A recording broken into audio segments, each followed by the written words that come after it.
பிரியமானவர்களே, இயேசு கிறிஸ்துவின் நேயற்ற நாமத்தில் உங்களை வாழ்த்துகிறேன்.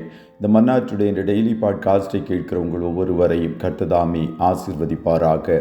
மத்தேயு 27வது அதிகாரம் 29, 30வது வசனங்கள் இப்படியாய் கூறுகிறது. முள்ளுகளால் ஒரு முடியை பின்னி அவர் சிரசின் மேல் வைத்து, அவர் வலது கையில் ஒரு கோலை கொடுத்து, அவர் முன்பாக முழங்கால் படியிட்டு, யூதருடைய ராஜாவே வாழ்க என்று அவரை பரியாசம் பண்ணி அவர் மேல் துப்பி அந்த கோலை எடுத்து அவரை சிரசில் அடித்தார்கள் என்பதாக. ராஜாவின் தலையில் முள்கிரீடம், a crown of thorns on the king's head என்ற தலைப்பின் கீழ் இன்றைய மன்னாவை தியானிக்கப் போகிறோம். கிரீடம் என்பது ராஜாக்கள் தங்கள் அதிகாரம் மற்றும் கண்ணியத்தின் அடையாளமாக அணியும் தலை அலங்காரம் அல்லது பாரம்பரிய வடிவமாகும். கிரீடம் என்பது பெரும்பாலும் ராஜாவின் அரசாங்கம் அல்லது அதனால் அங்கீகரிக்கப்பட்ட பொருட்களின் சின்னமாய் காணப்படும். சில ராஜாக்களின் கிரீடம் தங்கத்தினாலும் விலையுயர்ந்த முத்துக்களினாலும் செய்யப்பட்டிருக்கும்.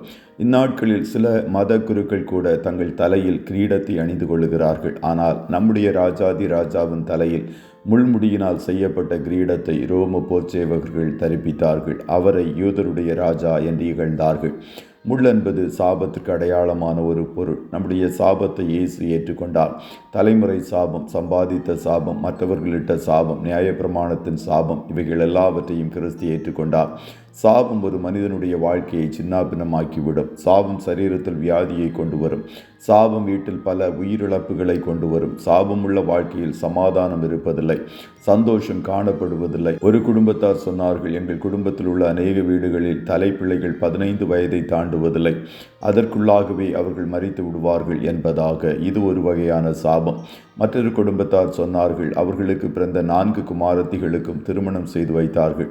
சில வருடங்களுக்குள்ளாகவே எல்லா குமாரத்திகளின் கணவர்களும் மரித்து விட்டார்கள் என்பதாக. இது ஒரு வகையான சாபம். இப்படியாக பாவத்தின் விளைவாகவும் தலைமுறைகளின் பாவத்தினாலும் பின்தொடருகிற சாபங்கள் அநேகரை வாட்டி வதைத்து கொண்டிருக்கிறது. இப்படிப்பட்ட சாபத்தின் பிடியில் இருக்கும் ஜனங்களை விடுவிக்கிறதற்காகவே இயேசு ராஜாவின் தலையில் முள்முடி சூட்டப்பட்டது. முள்முடி சூட்டப்பட்ட இயேசுவின் தலையை நோக்கி பாருங்கள். இயேசுவின் தலையில் சூட்டப்பட்ட முள் ஒரு வகையான விஷமிக்க முள். ஒரு முள் தைக்கும் போது ஒரு தேள் கொட்டுவதற்கு சமனான வேதனை வரும். அந்த முள்ளானது மிகவும் நீளமானதாக இருந்ததால் இயேசுவின் கண்களின் வழியாக வரும் அளவிற்கு அந்த முட்கள் தலையை பீய்த்து கொண்டு போனது. இவைகளை எல்லாம் இயேசு எதற்காக ஏற்றுக்கொண்டார் என்றால், நம்முடைய தலைமுறை சாபங்கள், மனிதர்களிட்ட சாபங்கள் எதுவும் வாழ்க்கையில் கிரியை செய்யாதபடிக்கு தடுத்து நிறுத்தவும், நீங்கள் சுகமுள்ள வாழ்க்கை வாழும்படியாகவும் மாத்திரமே என்பதை தேவஜனங்கள் அறிந்து கொள்ள வேண்டும். இப்பொழுது உங்களை எந்த ஒரு சாபமும் தொடர முடியாது. இயேசு எல்லா சாபங்களையும் நீக்கி போட்டார் என்பதை விசுவாசியுங்கள்.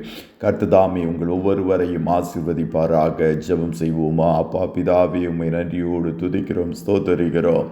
இந்த மன்னாற்றுடைய இந்த டெய்லி பாட்காஸ்டை கேட்கிற முடிய பிள்ளைகள் ஒவ்வொருவரையும் கர்த்ததாமே ஆசீர்வதிப்பீராக.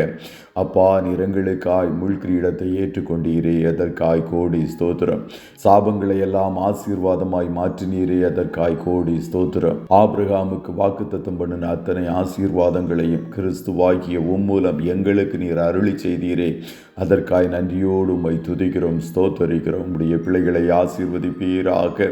எல்லா சாபத்தின் கட்டுகளிலிருந்து உம்முடைய பிள்ளைகளை விடுவித்து நீர் பாதுகாப்பீராக. இன்றைய தினம் கையிடுகிற வேலைகளை ஆசீர்வதியும், போக்கிலும் வரத்திலும் உடனிரும், கண்மணி போல காத்தருளும். ஆட்டுக்குட்டியானவரின் இரத்தத்தின் பாதுகாப்பிற்குள்ளாய் ஒவ்வொருவரையும் கொடுத்து இயேசுவின் நாமத்தில் வாழ்த்தி ஜெபிக்கிறோம் நல்ல பிதாவே. ஆமென், ஆமென்.